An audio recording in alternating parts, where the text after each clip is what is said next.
I recorded this 2 weeks ago when it was the weekend and nobody was doing construction, and it didn't record properly, so I have to re-record it. There may be construction going on. Welcome to the joys of my life. Today, I'm going to be going over what happened with my audiobooks on YouTube experiment. Back in December, I uploaded 3 full audiobooks to YouTube, so people could listen and hopefully discover my work and want to purchase it and leave reviews, but also because I was getting so many questions from authors about self-publishing audiobooks on YouTube specifically. So I thought I would try it out and share the results with you guys. So far, the results have been So stay tuned and I'll go over all the different findings.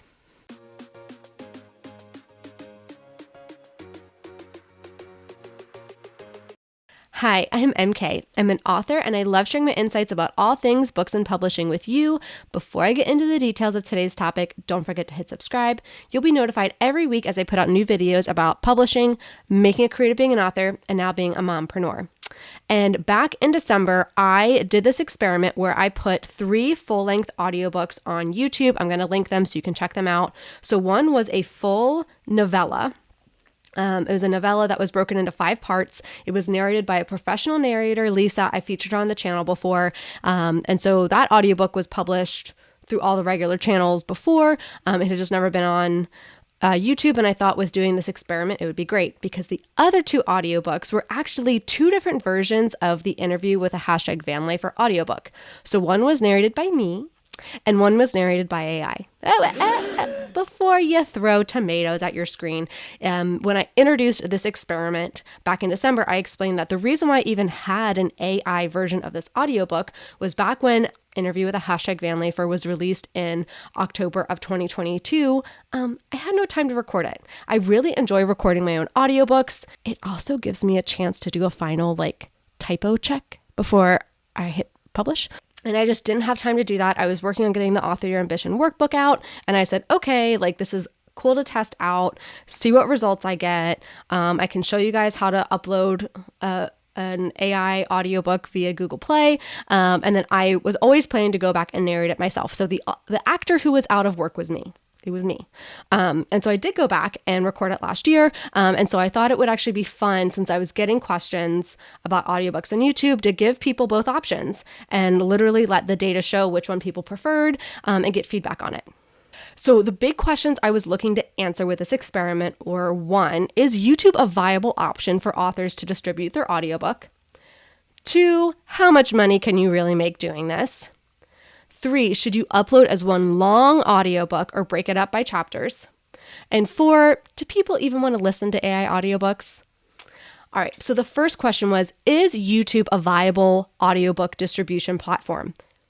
Yeah. So as long as you don't have an exclusive agreement with ACX or Audiobook Creation Exchange, you can upload your audiobook to your YouTube channel.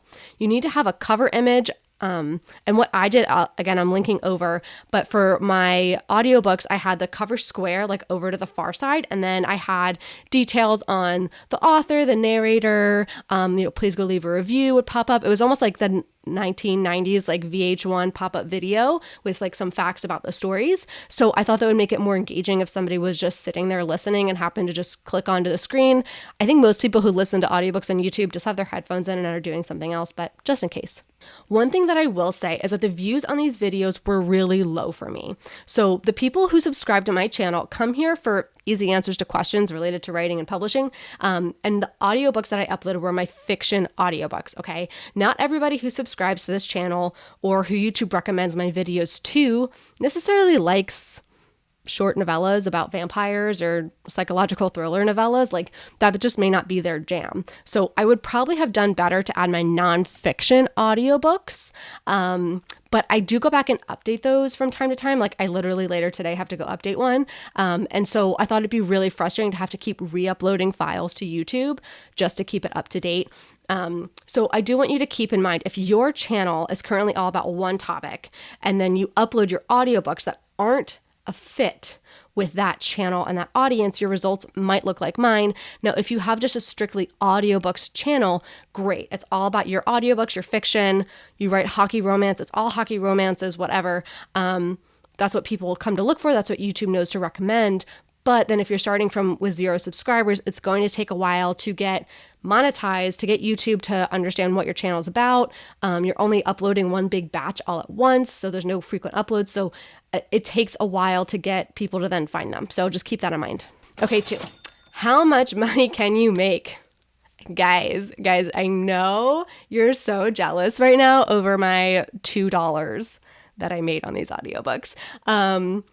Again, if my channel was all about vampires or thrillers or just all fiction, like a solo audiobook channel, I might have seen more. And like, just so you know, I have 16,000 subscribers. And that's how much I made from these audiobooks, because these are not the videos people come here for from me. Like, they're coming for the other like quick hit answers. That's what I'm known for. That's what YouTube recommends. I will say on other channels, like on Audible, on Findaway Voices, on Google Play, like these books do make money. So the fact that here they've made such a pittance, I'm glad that I already had them and I wasn't putting my whole financial stability on this working out. So I do think if you want to upload your audiobooks to YouTube, it should be one of many that you're distributing to. Or you could say, okay, well, I'm just going to put the first chapter up and then say, hey, go buy the rest if you like it. Like if you're just using it for discoverability and not necessarily for financial, like direct ROI. And that may be something I'll consider doing later, especially as I have new books releasing at some point, to be able to say, hey, here's the first chapter, go check it out. All right, so the third question was, should you do one long audiobook or break it up? So again, a lot of disclaimers, because this wasn't a true A/B test. And like the mathy part of my brain hurts when I think about it, but here we are. So a true like ABC test would have been AI version, MK narrated version, and then interview with a van lifer narrated by a professional would have been a true ABC test. Or then saying, okay, well then this version is as long of MK narrating, and then this version of MK narrating is broken up. Like that would have been so many different variants of the same audiobook. Like it hurt my brain. So this isn't a true test. So the psychological thriller novella, Escaping Avila Chase, that was professionally narrated by Lisa Negron, was broken up into 5 sections. It was a bit of a longer novella. So again, she's a professional. It's not me. Like this probably accounts for some of the skew that, like, as much as I like to think I'm doing a good job voice acting my audiobooks and bringing them to life, like she's a professional. She has a SAG card. She knows what she's doing. So I got a total of 151 views on all the videos for Escaping Avila Chase compared to just the 90 for my version of Interview with a Van Lifer. And so I made more on Escaping Avila Chase than on Interview with a Van Lifer. But these are just tiny numbers, so like take from that what you will. Again, I could probably come back at like a full year mark and look at this again. But again, my channel is not for audiobook listeners. It's for people who have questions about publishing and writing. So yeah, big, huge morsels of salt, like big chunk blocks of salt. And then do people even want AI audiobooks? So this was a bit more of an A/B comparison, and there has been so much discussion and angry, shouty caps over AI and AI audiobook narration, and it's going to put narrators out of work, and it sounds good for a robot, but it's still a robot, and all the things. So I used Google's auto-narrated feature with Interview with a Van Lifer, again, back in fall of 2022, so it's even improved since then. And I released it because I was eventually planning to narrate it, but I didn't have time, and for me, I want my books to be accessible, and I know that audiobooks are also about accessibility for people who can't consume books any other way. So I wanted to have the AI version. And so once I narrated it myself, I was like, okay, like let's do this comparison.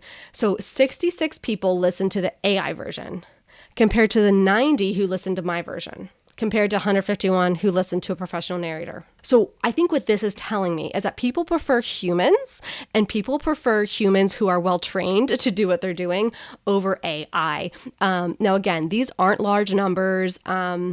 And if I can't get the audiobook out right away, I always like having at least halfway decent AI version for accessibility until I can get a human version out. Like, I think that's important. I obviously charge less for the AI narrated version. And when people want to just buy the audiobook, but they want a human one, yeah, it costs a bit more. Like, there's a human cost to it. Now, for nonfiction, you can probably get away with AI a bit more so than fiction, because fiction, you really should be acting more, but like, you have to act for nonfiction too. Like, I know this technology is always getting better, but I think there's still something like in our human brains that just inherently trusts human voices more. So this very small amount of data sample size has said that people prefer humans over AI. All right, thoughts. What did I miss? Did you think this entire experiment was bonkers? Did you miss the announcement for it? Now you need to go listen to the audiobooks and give me your thoughts.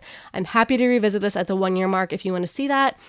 And what other book experiments do you want me to do and show to you guys? Let me know in the comments below. If you found this information helpful or you want to support me, a human, go ahead and give this video a thumbs up, hit subscribe, or even that shiny new thanks button. That tells YouTube that you got value from this information, and then they can get it in front of other authors like us.